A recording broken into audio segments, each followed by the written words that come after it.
United Nations has issued an urgent appeal for aid in war-torn Syria as millions in the country experience humanitarian stress. What has led to this crisis? Meanwhile, across the Mediterranean Sea in Tunisia, migrants face attacks, discrimination and restrictions on their movement on a regular basis. Why are migrants being scapegoated in Tunisia? And finally, what has been going on and off the court at this year's French Open? These are our stories for the day at Daily Debrief, and I'm your host, Shriya. The United Nations on Tuesday, May 30, issued an urgent appeal for humanitarian aid for Syria, warning that people in every district of the country are experiencing some degree of humanitarian stress. The UN also noted that the devastating earthquake in Turkey and Syria in February has further aggravated the crisis in Syria, where, according to the World Food Programme, around 2.5 million Syrians risk losing their food or cash assistance by July without more donations. We go to Prashant now, who will join us in studio with details of this development. Hi Prashant, thank you for joining us. What made UN appeal for humanitarian aid in Syria? Right. So I think, Shreya, there's some of the aspects you mentioned about the humanitarian crisis are quite dire, and I think the UN appeal itself, which talks about the huge number of people who need humanitarian aid, the extent to which the economy has been affected, the earthquake is specifically causing a huge amount of a humanitarian disaster. All these are very noteworthy things, and I think it needs to be sort of taken notice of. And the fact that Syria has been basically in a war since 2011. And we need to realize that fact, and it's a very long war. It's for 12 years now, and the war has gone through various stages. They have been right now it's relatively more stable in the sense of the country has been various sides. The Syrian government has control over certain parts of Syria. Turkey-supported Islamist groups have control over certain other parts, including Idlib. We know that a large part is also controlled by US-backed forces as well. So Syria itself right now is not the united country it should be, because of the fact that as a result of this war, the territory has been fragmented massively, and US troops are actually present in Syria as well. So when you're talking about the impact of the economic crisis in Syria, we need to realize that it is a direct result of the kind of war that took place, and the bulk of this war was because of support from foreign countries, especially to extremist Islamist groups, right? And even today, the fragmentation is due to the support of external forces. So often that does not get mentioned enough when we talk about the humanitarian crisis. And generally, while it is not important and it's good that the UN is appealing for aid, it has called for aid from a conference that's going to be held in June. That's great. But I think we often do not acknowledge enough the fact that humanitarian crises do not take place in isolation. Right? They're a result of intervention often by foreign powers. And in this case, the intervention is all due to the war, yes, but also due to the sanctions that have been imposed on Syria by the US and its allies. Now, let's make it clear that these sanctions are extremely dangerous and devious, because it's not just sanctions on the Syrian government or Syrian officials, as much as sanctions on anybody who interacts with the Syrian government. Now, this makes it extremely difficult for any humanitarian aid also to be, because there is talk of raising money for aid. But even providing humanitarian aid and relief can become a dangerous business, because there is always the fear that if you are in some way providing that kind of aid, you could be sanctioned tomorrow saying that you have relations with the Syrian government. So in fact, in the immediate aftermath of the earthquake, we know that say the cargo planes were hesitating, or owners of cargo planes were hesitating to bring aid or consignments of aid to Syria because of this fear that the US wide-ranging sanctions, which apply, by the way, not only to US citizens but to anybody, right?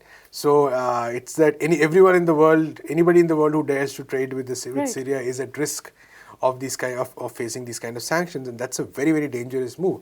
And I think it was Alina Duhan, who is a UN Special Rapporteur, who pointed out that 90% of Syria's economy had contracted due to the war and due to these sanctions. So it's actually I think 90% of the population also living below the poverty line, a massive number of people struggling to even access food. So, but you can't, which is what I was saying, that you can't see this in the context of just a humanitarian crisis. There is no such thing. This humanitarian crisis was manufactured. It was accentuated by the intervention of powers from the West, especially the US. Turkey has its own role to play, but especially the US and its allies. And it has also been accentuated by the sanctions, which means even today when you're talking about earthquake relief, it is very difficult to provide it. There was a huge controversy, and the US was actually forced to give a 180-day exemption from its sanctions on delivering relief items. So that's how difficult the situation is, that there's a 180-day waiver provided to provide earthquake relief. So that's how tight the sanctions are. And I think Syrian authorities have time and again mentioned this as well. Right, Prashant. And talking of Syria, there have been changes in dynamics in the region, which can be called rehabilitative because with Syria's readmitting to the Arab League. So, do you think these kind of changing dynamics will lead to any change in the situation in Syria?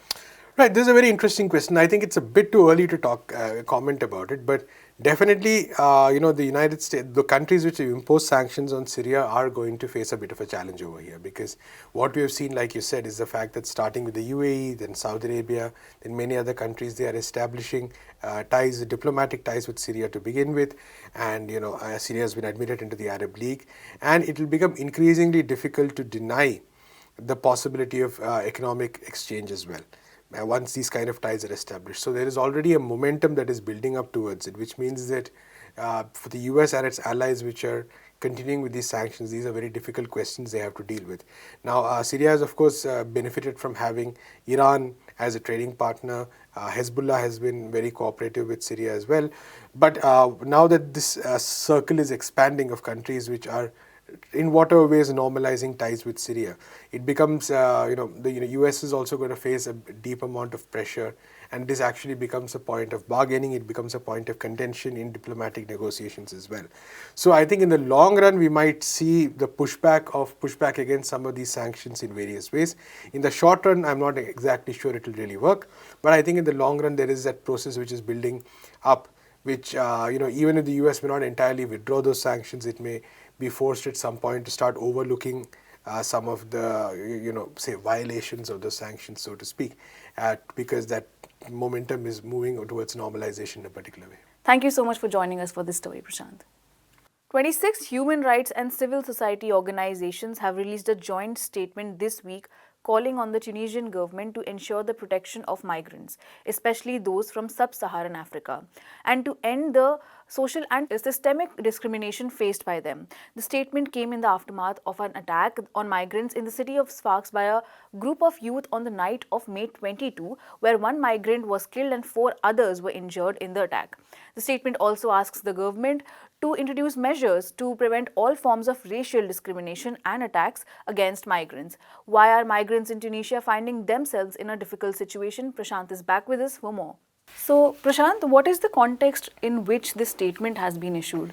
Right, Shreya, I mean, the immediate context, of course, is the attack on migrants. One person was killed and some people were injured as well. And this has happened in a city which has a substantial migrant population as well. And now the important thing to note here is that this is not an isolated incident. It's not just one incident, as much as what has become a sort of pervasive climate in Tunisia as well, according to organizations. So it's not surprising that they've all come together and issued this statement, because it's been happening for quite some time now. And I think a very important recent example was in March, when I think a number of migrants died when 2 boats sank. And at that point of time, there were criticisms to the Tunisian authorities for not doing enough. In fact, human rights organizations had said that Tunisian authorities had actually taken the engines out of certain other boats, in which migrants were traveling, and left them to float for hours. There were accusations of racism, for instance. So all this put together, it's been a very difficult situation for migrants in Tunisia, and it has not been helped by the fact that Tunisian President Kais Saied in some months ago made a statement in which basically, like right-wing leaders across the world, he basically scapegoated migrants, accusing them, made this very strange claim of apparently there being some kind of conspiracy where these migrants were trying to make, from sub-Saharan countries primarily, were trying to make Tunisia an African country or something like that, which is kind of surprising because Tunisia is in Africa. So, but I think it was, that way it was a very racist statement to sort of draw on some kind of line between the African, so to speak, and Tunisia, which is probably closer, to Europe, something like that. So, and I think there have been reports that in the aftermath of that comment, or what happens often is that when a political leader, especially someone who's a president, makes these kind of comments, it pretty much green lights, across the state apparatus, it green lights the more inhumane treatment of migrants. So a lot of ways in which migrants deal with the state, or for that matter the population on a day-to-day basis, all of them become way more tougher because of the fact that you have someone like a president making these kind of comments. So it basically emboldens a lot of people to take out their prejudices even more. So that's, I think, also what's happening right now. So the situation has always been bad. Tunisia, of course, having, I think, about 20,000 plus migrants, if I'm not mistaken, from sub-Saharan countries. But especially in this context, the statements by KSI definitely making them worse. And we know that this is part of the larger politics of the migration crisis itself, where people are trying to, some people are trying to go to Europe, some people are trying to try to settle down and find a job in a country like Tunisia. And there have been reports of migrants being fired, losing their jobs, which again makes them forced to relocate. So in which case some of them try to go again to Europe, which is a very risky journey, a lot of people dying in those sea journeys as well. So all this put together, a very difficult situation. So remains, and it's, by the way, it's not only human rights organizations. I think leftist forces have been very critical of KSI's record on migrants. They have time again criticized the racism inherent in it. Right, Prashant, and I think you touched on this earlier, but what makes the migrants in Tunisia an easy target?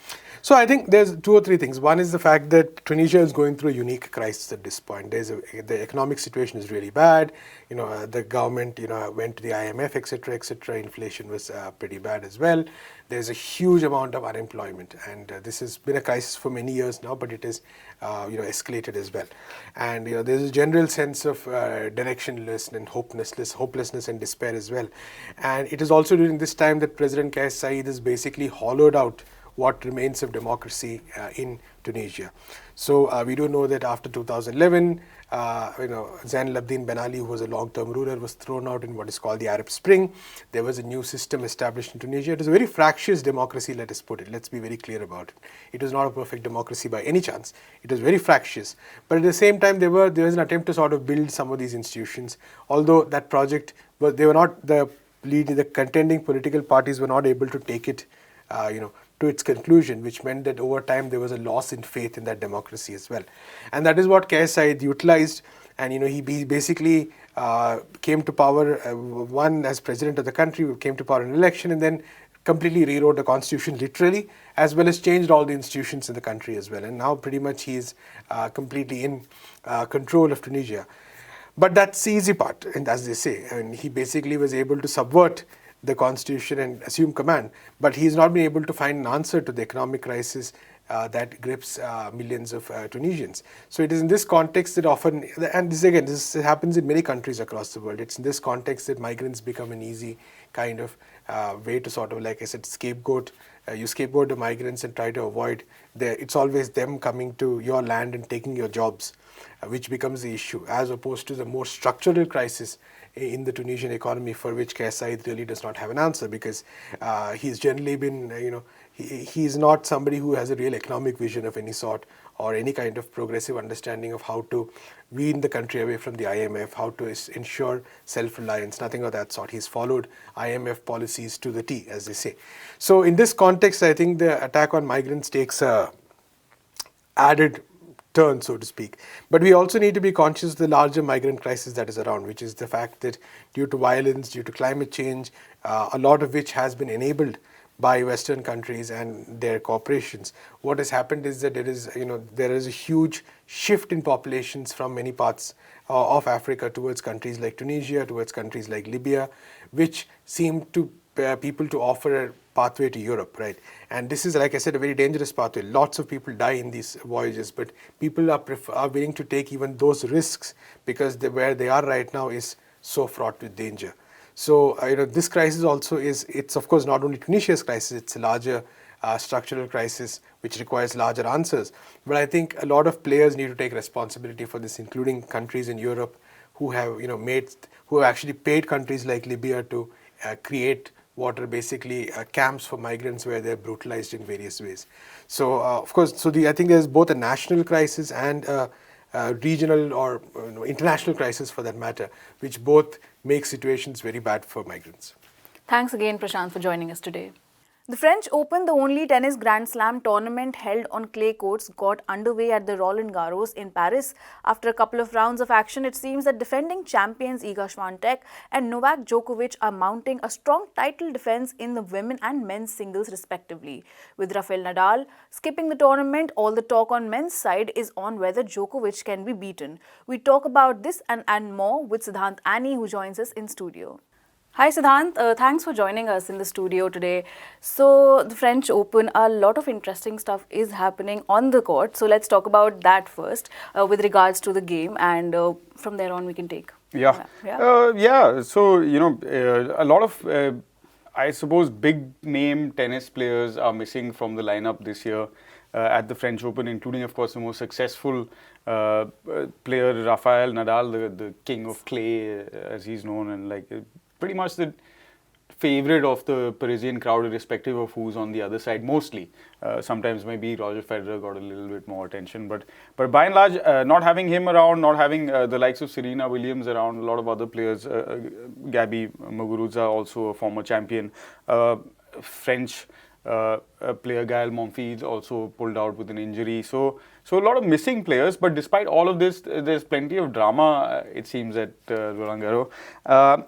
But we'll talk about the men's draw first, just because that's easier to get through, Shreya, where, of course, Novak Djokovic is looking like a slightly superhuman kind of character. In his second round game, he looked a bit iffy to start off with, but eventually sort of just cruised through. And so he's chasing a 23rd Grand Slam title. Looking to build a bit of a buffer between himself and Rafael Nadal. And as of now, I think irrespective of who's up and coming in the men's tennis scene, he's the guy to beat. Of course, Carlos Alcaraz, the young Spaniard who's supposed to be the next Nadal, is prime contender in that regard. There are also Ruud and a couple of other guys like Yannick Sinner, of course, Stefanos Tsitsipas, who's been playing pretty well. But for all of these guys, they are all the challengers, for sure. There is one sort of main contender, and which is Novak Djokovic. We'll talk a little bit about the other antics that he's getting up to, because when Novak is at a big tournament, there are always some antics. But the more interesting thing is the kind of solidity that's emerging in the women's tour, the WTA tour, where, of course, 21-year-old Iga Swiatek of Poland is defending a title, much as Novak is. But beyond that, there's really solid competition that is developing. Very little gap between the top 10 for sure as the first tier of women's tennis, but also reducing gaps between the next, let's say, rung of players, where the competition is really quite intense, and also a whole host of very young players who are coming. So all of which I think bodes well for the future of the game, and some of these rivalries that we had in the past, with the Williams sisters and all of that, Martina Hingis before that, of course, are starting to re-establish, re-emerge. And so I think the likes of Jessica Pegula, Ons Jabeur, Coco Gauff, who's out now, but still presents like great sort of prospects for the future. They are all young players, or most of them very young players. So for me, the women's competition, or the women's singles draw at least, there are many categories in the tournament. Unfortunately, we don't have the time to cover all of it. But the women's singles seems the most interesting.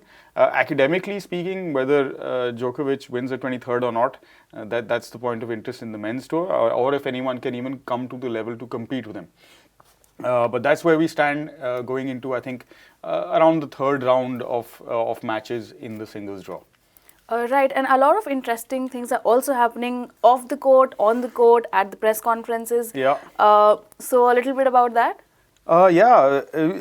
Politics, I think it's been firmly established since the pandemic broke out, and then after that with the outbreak of the war between Russia and Ukraine, that politics and sport cannot be separated. And when you have these kind of mega events where there are athletes involved who are facing the impact of global situations, B, taking a stand on it, and C, unafraid to use their vast social media reach to kind of, because the worst that authorities can do is fine in these cases. there's a lot resting on the attendance of these big name players. Novak Djokovic, for example, Iga Swiatek, also the women's champion, got involved in a discussion on the Russia-Ukraine conflict, for example, stuff that normally, in fact, a Ukrainian athlete who lost in the first round to Belarusian Arina Sabalenka talked about the efficiency or effectiveness of Ukrainian air defense systems. These are not general conferences that you would, chat that you would expect at a first round losers press conference. So politics definitely making its presence felt, and also athletes on all sides unafraid to face the consequences of speaking whatever it is that they stand for. Of course, now, again, we don't have the time to debate the pros and cons of all of the arguments. But what is actually unfortunate about this whole scenario, and that was kind of demonstrated by the events between the Ukrainian and the Belarusian athletes, that global politics has created a sort of forced polarization at this point that is extremely that leaves very little room for discussion, for discourse, for conversation, for dialogue between these athletes. While on the one side everyone is saying that individual athletes are not responsible for what their governments do, on the other hand you are seeing this outpouring of, some of it of course is understandable because it's human emotion, but once a tournament is set and you understand who you might be playing against, playing with, representing, and tennis is one of the few sports in which Russian and Belarusian athletes have been allowed to continue to compete without, of course, flying their flags. So they fly under a neutral flag or no flag at all. But despite that, there's a clear polarization, and I think athletes, particularly on the essentially Western side, no one is supporting any war. Right, but particularly on the Western side, I think there seems to be this push to say that all the fault lies on one side, and unfortunately, that is creating a deeper divide within the sporting fraternity. And I'm not sure how that's actually going to get sorted, given how leadership is these days. Right. Thank you so much for joining us for that story. Thank you. Hopefully, Siddhant, we'll do more as the tournament goes on. And that's all we have for today. For more such stories, keep watching peoplesdispatch.org. You can also follow us on Facebook, Twitter, and Instagram.